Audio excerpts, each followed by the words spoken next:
नमस्कार दोस्तों, आप देख रहे हैं एक भारत डेली और आपके साथ मैं हूं राम बाबू गौतम। आज का ये जो वीडियो है ये बहुजन समाज पार्टी के उपचुनाव में चुनाव प्रचार को लेकर के है। बहुजन समाज पार्टी ने किस तरीके से उत्तर प्रदेश में 9 सीटों पर दमदारी के साथ चुनाव प्रचार किया, मैं आपको एक छोटा सा वीडियो क्लिप दिखाने जा रहा हूं।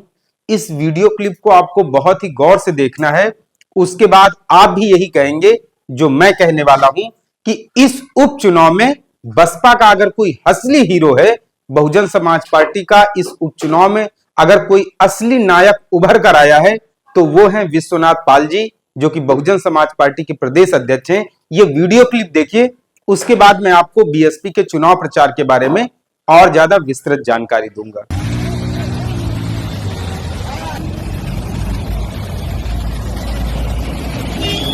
जिसकी जितनी संख्या भारी उसकी उतनी भागीदारी, हिस्सेदारी। ये और किसी नेता ने क्यों नहीं सोचा? क्योंकि गरीबों की पार्टी, सर्व समाज की पार्टी, मजलूमों की पार्टी अगर कोई है, सर्व समाज को ख्याल करने वाली कोई पार्टी है तो वो बहुजन समाज पार्टी। अभी तमाम हमारे साथी कह रहे थे कि कुछ नेता हमारे कहते हैं कि हमने आपके ऊपर बड़ा एहसान किया है। ये मेरे साथियों, उन नेताओं से कह देना कि आपने हमारे ऊपर कोई एहसान नहीं किया।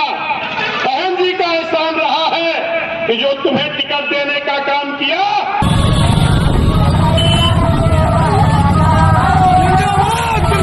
तो ये वीडियो क्लिप दरअसल जो है ये अंबेडकर नगर के कटहरी और इसमें कुछ हिस्सा जो है वो फूलपुर विधानसभा का, प्रयागराज की फूलपुर विधानसभा का है।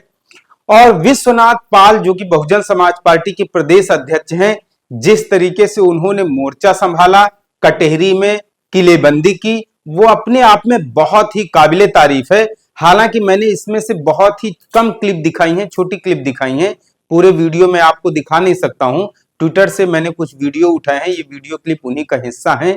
अंबेडकर नगर के कटहरी में मैं लगातार जब मैं वीडियो देख रहा था, वहां पर बहुजन समाज पार्टी के प्रदेश अध्यक्ष विश्वनाथ पाल जी और उनके साथ आजमगढ़ लोकसभा चुनाव में बहुजन समाज पार्टी की प्रत्याशी रही इंदु चौधरी, दो लोग जिस तरीके से चुनाव प्रचार कर रहे थे और अंबेडकर नगर के कटहरी में विश्वनाथ पाल जी पूरे चुनाव प्रचार प्रसार को जो है वो लीड कर रहे थे, उससे मैं लगातार कह रहा था, मैंने इसको लेकर के एक वीडियो भी बनाया था कि बहुजन समाज पार्टी अगर किसी भी सीट पर, 9 सीटों में अगर कहीं कोई एक सीट है जिस पर कड़ी फाइट, कड़ी टक्कर, कड़ा मुकाबला दे रही है, तो वो यही अंबेडकर नगर की कटहरी सीट थी, जहां पर खुद उपचुनाव को जो है प्रचार प्रसार को विश्वनाथ पाल जी अपने नेतृत्व में, अपनी लीडरशिप में, अपने गाइडेंस में कर रहे थे। वहां से बहुजन समाज पार्टी ने अमित वर्मा को जो है अपना प्रत्याशी बनाया है और अंबेडकर नगर जो है वो बहुजन समाज पार्टी का दरअसल गढ़ कहा जाता है। और जब 2019 के लोकसभा चुनाव हुए थे तो अंबेडकर नगर से बहुजन समाज पार्टी ने बहुत भारी मतों से जीत हासिल की थी। हालांकि 2024 में बहुजन समाज पार्टी के हाथ से ये सीट निकल गई और समाजवादी पार्टी के लालजी वर्मा की झोली में ये चली गई। लेकिन अंबेडकर नगर की कटहरी सीट पर भारतीय जनता पार्टी और समाजवादी पार्टी के जो भी प्रत्याशी हैं वो एक न एक समय में जो है वो बहुजन समाज पार्टी के काडर का हिस्सा हुआ करते थे, लेकिन इस समय जो है वो भारतीय जनता पार्टी में चले गए हैं। विश्वनाथ पाल जी ने कटहरी में जिस तरीके से किलेबंदी की, मोर्चा संभाला, वो अपने आप में जो है वो बहुत काबिले तारीफ है। उन्होंने गांव में छोटी छोटी रैलियां, नुक्कड़ सभाएं और छोटी छोटी जनसभाएं करके उन्होंने लोगों को जो है वो इकट्ठा किया। अंबेडकर नगर के कटहरी में मैं लगातार उनको सुन रहा था।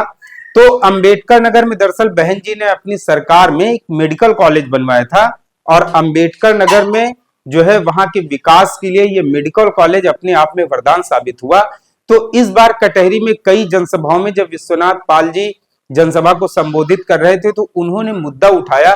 हालांकि इसी जो है वो मेडिकल कॉलेज का जिक्र अखिलेश यादव ने भी अंबेडकर नगर में किया और अंबेडकर नगर में के विकास में अगर देखा जाए तो बीएसपी का बहुत बड़ा योगदान है अंबेडकर नगर को सजाने संवारने में, उसके विकास में। तो अंबेडकर नगर में बहन जी की सरकार में एक मेडिकल कॉलेज बना था और हुआ ये था कि उस मेडिकल कॉलेज के कुछ इक्विपमेंट जो हैं वो अल्ट्रासाउंड और एक्सरे की मशीनें और भी बहुत सारे मेडिकल इक्विपमेंट जो मेडिकल टेस्टिंग में यूज होते हैं वो चले गए थे आजमगढ़।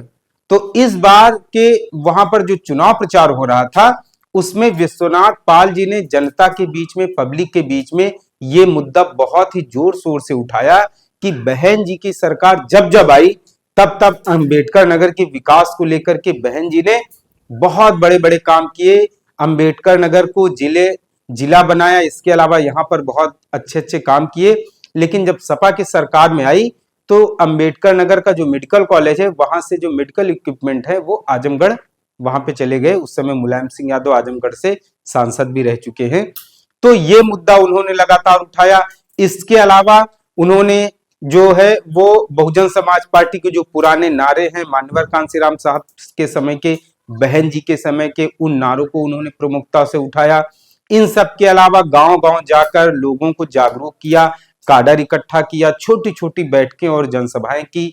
तो अमित वर्मा वहां से बहुजन समाज पार्टी के जो प्रत्याशी हैं, मैं लगातार ये कहता रहा कि अंबेडकर नगर के कटहरी में अगर एक बहन जी की या आकाश आनंद जी की एक जनसभा हो जाती तो उस चुनाव को बहुजन समाज पार्टी से कोई छीन नहीं सकता था। मतलब कटहरी की जो सीट थी वो बहुजन समाज पार्टी की बहुत ही पक्की सीट थी। लेकिन अब बहुजन समाज पार्टी की क्या रणनीति है, इसके पीछे क्या स्ट्रेटजी है, या हो सकता है कि कई बार क्या होता है कि जो बड़ा नेता होता है, जो समाज की अगुवाई करता है, वो बहुत दूर की सोचता है, वहां तक हम और आप सोच भी नहीं पाते हैं। हो सकता है इस उपचुनाव में बहन जी ने या आकाश आनंद ने चुनाव प्रचार ना करके उनकी कोई बहुत आगे की रणनीति हो, दूर की रणनीति हो, बसपा को शून्य से शिखर पहुंचाने का उनका अपना कोई फॉर्मूला होगा। लेकिन अंबेडकर नगर के कटहरी में जिस तरीके से विश्वनाथ पाल जी ने मोर्चा संभाला है, जिस तरीके से उन्होंने चुनाव प्रचार किया है, गांव गांव जाकर छोटे छोटे कैंप लगाए हैं, लोगों के बीच में जाकर के लोगों को जागरूक किया है। बहुजन समाज पार्टी की सरकार के समय जो दलित और उपेक्षित और पिछड़े वर्गों के लिए हक पे फैसले लिए गए, बहन जी की सरकारों में जो बैकलॉग भर्तियां की गई, अंबेडकर नगर में मेडिकल कॉलेज से लेके वहां पर सड़क, बिजली, पानी को लेकर के बीएसपी के सरकार में जो प्राथमिकता के आधार पर काम किए गए, उन सभी चीजों को विश्वनाथ पाल जी ने बहुत बेहतर तरीके से बताया और समझाया लोगों को। और इन सब से हटकर जो एक सबसे बड़ी महत्वपूर्ण बात है कि विश्वनाथ पाल जी ने वहां पर एक बहुत ही, मतलब आप यूं कह सकते हैं कि मान्यवर कांशीराम साहब जिस अंदाज में, जिस फॉर्मेट में, जिस फॉर्मूले से लोगों को समझाते थे, लीड करते थे, नेतृत्व करते थे, मैं तो यहां तक कह रहा हूं कि अगर बसपा के अंदर मान्यवर कांशीराम का अगर कोई सच्चा सिपाही है तो उसमें नंबर 1 पर विश्वनाथ पाल जी हैं। इसके पहले बहुत सारे प्रदेश अध्यक्ष आए और गए, कई सारे मंडल प्रभारी, मंडल कोऑर्डिनेटर हैं, सेक्टर प्रभारी, मैं बहुत सारे लोगों को सुनता हूं, लेकिन विश्वनाथ पाल जी की अभी जो है उनके टक्कर का कोई मुझे बसपा में नेता दिखाई नहीं पड़ता है। मैं तो यहां तक कहूंगा कि विश्वनाथ पाल जी को और भी बड़ी जिम्मेदारी दी जाए और विश्वनाथ पाल जी केवल 1-2 जिलों में नहीं, केवल उत्तर प्रदेश में नहीं, बल्कि उन्हें और बड़े बड़े दूसरे स्टेट में जाकर के इसी तरीके से जो है जनसभाएं करनी चाहिए, लोगों को जोड़ना चाहिए। क्योंकि वो जिस अंदाज और जिस स्टाइल में मान्यवर कांशीराम साहब की बातों को, शब्दों को जो है जोड़कर लोगों को समझाते हैं, उससे पब्लिक के ऊपर बहुत अच्छा प्रभाव पड़ता है। और यही कारण था कि एक तरफ जहां मुख्यमंत्री योगी आदित्यनाथ अंबेडकर नगर में लगातार कई जनसभाएं करके मोर्चा संभाल रहे थे, समाजवादी पार्टी ने वहां पर पूरा जो है अपना नेताओं का कैंप लगा दिया, सांसद से लेके विधायक तक डटे रहे, तो वहीं दूसरी तरफ विश्वनाथ पाल ने अकेले जो है भारतीय जनता पार्टी और समाजवादी पार्टी के खिलाफ डट कर खड़े रहे और लोगों को जो है इकट्ठा किया और बहुजन समाज पार्टी को कटहरी सीट पर मुख्य लड़ाई में लाकर खड़ा कर दिया। तो यकीनन विश्वनाथ पाल जी ने जो संघर्ष किया है, नतीजे पॉजिटिव और निगेटिव अपनी जगह पर है, लेकिन विश्वनाथ पाल जी ने इस उपचुनाव में बहुजन समाज पार्टी के लिए जो धारदार, धुआंधार प्रचार प्रसार किया है वो अपने आप में काबिले तारीफ है। आपको ये वीडियो एनालिसिस कैसी लगी?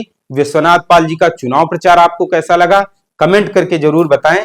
आपसे अपील है, एक भारत डेली को शेयर और सब्सक्राइब जरूर करते रहें। धन्यवाद।